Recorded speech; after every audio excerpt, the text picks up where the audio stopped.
حدیث میں روزے کے حوالے سے اور رمضان کے حوالے سے جو بیان ہوا ہے وہ یہ ہے، سیدنا ابو ہریرہ رضی اللہ عنہ بیان کرتے ہیں کہ رسول اللہ صلی اللہ علیہ وسلم نے فرمایا کہ ہر انسان کا عمل 10 گنا سے لے کر 700 گنا تک بڑھا دیا جاتا ہے۔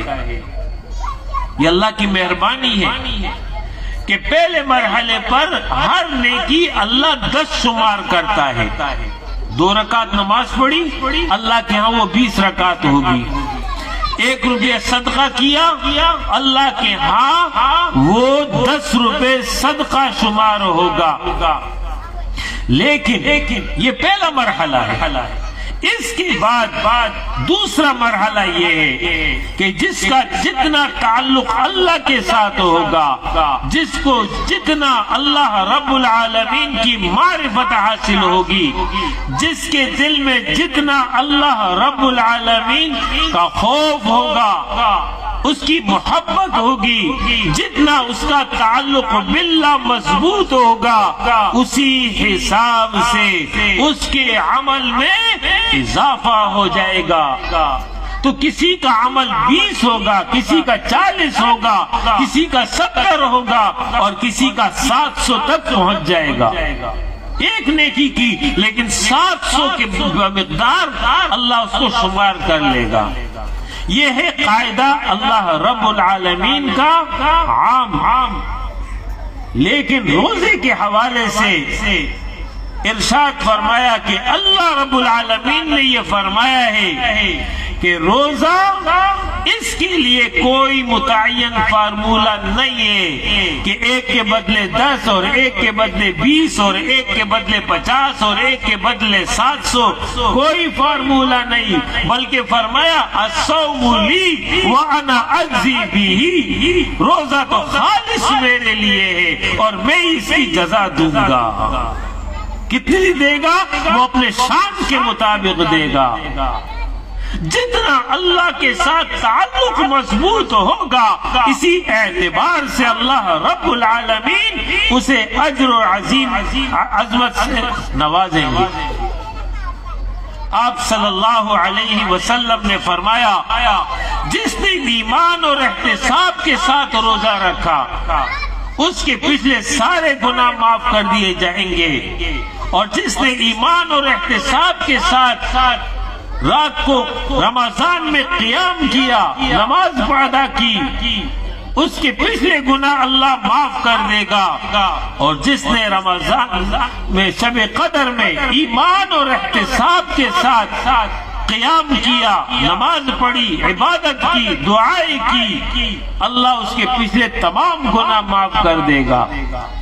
ایمان اور احتساب کس کو کہتے ہیں؟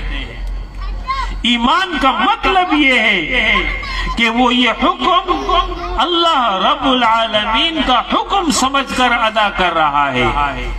روزہ کیوں رکھ رہا ہے؟ میرے رب کا حکم ہے۔ نماز کیوں پڑھ رہا ہے؟ میرے رب کا حکم ہے۔ یہ دعائیں کیوں مانگتا ہے؟ میرے رب کی تعلیم ہے۔ اس کو کہتے ہیں ایمان۔ اور احتساب کا مطلب یہ ہے کہ یہ عمل وہ خالص اللہ کی رضا کے لیے کرتا ہو، اس لیے نہیں کرتا ہو کہ لوگ کہیں گے بڑا روزہ دار ہے، روزہ رکھ لیا اور لوگوں سے یہ امید رکھتا ہے کہ لوگ اس کی تعریف کریں گے۔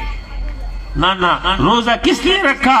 میرے رب کا حکم ہے، خالص اللہ کی رضا کے لیے، خالص اللہ کی خوشنودی کے لیے۔ تو رب کا حکم اس لیے کہ میرے رب کا حکم ہے، اس پر عمل کرتا ہوں، اور اس لیے کرتا ہوں کہ میں اس کی رضا کو پالوں، اس کی محبت کو پالوں، اس کی قربت کو حاصل کر لوں، اس کا ہی محبوب بن جاؤں۔ اس نیت سے روزہ رکھنا احتساب کہلاتا ہے۔ تو جس نے اس طرح روزہ رکھا تو فرمایا کہ اس کے پچھلے تمام گناہ اللہ معاف کر دے گا۔ کتنی بڑی خوشخبری ہے۔ اسی طرح راتوں کو قیام کرنا، رات کو نماز ادا کرنا، تہجد کی نماز ہے، تراویح کی نماز ہے، اس کے بدلے میں اللہ یہ اجر عطا کرتا ہے۔ اسی طریقے سے لیلۃ القدر میں اس عمل کا نتیجہ یہی نکلتا ہے۔ سیدنا عبداللہ بن عمر رضی اللہ عنہ بیان کرتے ہیں، رسول اللہ صلی اللہ علیہ وسلم نے فرمایا کہ قیامت کے دن روزہ اور قرآن دونوں بندے کی سفارش کریں گے، دونوں کو اللہ ایک جسم عطا کرے گا، اس جسم میں قرآن ہوگا اور اس جسم میں روزہ ہوگا۔ یہ اللہ کے دربار میں آئیں گے اور سفارش کریں گے۔ روزہ یہ کہے گا کہ اے میرے پروردگار، میں نے اس بندے کو کھانے پینے اور نفس کی خواہش پوری کرنے سے روکے رکھا، آج میری سفارش اس کے حق میں قبول فرما۔ قرآن یہ سفارش کرے گا کہ میں نے اس کو رات سونے اور آرام کرنے سے روکے رکھا، اے اللہ آج اس کے حق میں میری سفارش قبول فرما۔ اللہ ان دونوں کی سفارش قبول کر دے گا اور اس بندے کی مغفرت ہو جائے گی۔ آپ صلی اللہ علیہ وسلم نے فرمایا، جس شخص نے روزہ رکھتے ہوئے جھوٹ بات اور جھوٹ کام نہ چھوڑے تو اللہ رب العالمین کو اس کے بھوکے پیاسے رہنے کی کوئی ضرورت نہیں۔ تشریح میں کر چکا ہوں، مقصود بھوک اور پیاس نہیں ہے، مقصود تقویٰ ہے۔ اگر ایک انسان بھوک اور پیاس میں رہتے ہوئے بھی گناہ کر رہا ہے، بھوک اور پیاس میں رہتے ہوئے بھی نافرمانیاں کر رہا ہے، تو اللہ کو تو کوئی ضرورت نہیں ہے کہ انسان کو بھوکا اور پیاسا رکھے۔ مقصد یہ ہے لعلکم تتقون، تاکہ تم میں تقوی پیدا ہو۔ لہذا روزوں کی حفاظت کریں، روزوں کو خراب نہ ہونے دیں۔ یہ چند احادیث تھی جو میں نے اس حوالے سے بیان کر دی۔ اب